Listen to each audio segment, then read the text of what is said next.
આજે તો અચાનક પ્લાન બનાવીને આવી ગયા ખોડિયાલમાંના દર્શન કરવા. ગુડ મોર્નિંગ, જય માતાજી. સવારમાં નાઈને નીકળ્યા આપણે મેનારાણી લઈને ચક્કર મારવા. તા મેનારાણી આપણી તરસી થઈ ગઈ ને આપણે આવી ગયા પેટ્રોલ પંપે પેટ્રોલ પુરાવા. પછી આપણે બ્લેક બેબી લઈને નીકળી ગયા. રસ્તામાં યશભાઈ ભેગા થઈ ગયા, એની ચા પી નીકળી ગયા આગળ. રસ્તામાં હોનું હાથ ઘણું કરાવીને આપણને લાગી ગઈ ભૂખ, તો આપણે નાસ્તો લઈ લીધો. પુલનું કામ ઉતાવળથી કરો, અહીંયા ટ્રાફિક બહુ થાય છે. ધીનો કરો નગર તમારો બાપ લોનું લીધેના કારખાના વેચાઈ જાય છે ભાઈ. પહોંચી ગયા કાગવડ ને ગેટ અંદર જતાની સાથે જ ઓલા ભાઈ અમારું ચેકિંગ કરવા માંડ્યા. शक्ल से ही चोर लगता है. ગેટ અંદર એન્ટ્રી કરીને અમે આવી ગયા ખોડિયામાના મંદિરે. મેં તો દર્શન કરી લીધા, તમે પણ દર્શન કરી લેજો. અને કોણ કોણ અહીંયા આવી ગયું છે કોમેન્ટ કરી નાખજો. દર્શન કરીને હું આવી ગયો બગીચામાં ચક્કર મારવાનું. પછી મને લાગી કે ભૂખ, તો અમે હોટલે જમવા આવી ગયા. મેનુમાં કઈ વાંચતા આવડે કે ન આવડે, પણ જોઈ તો લેવાનું જ.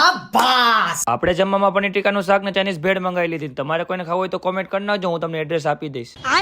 રસ્તામાં ટોલ ટેક્સ વાળા ઓળખી ગયા, તો ઇન્સ્ટાની સેલિબ્રિટી છે, તો હોનું વાત ઘણું પાછું કરાવવું પડ્યું. ઘર ભેગું થાને ભાઈ.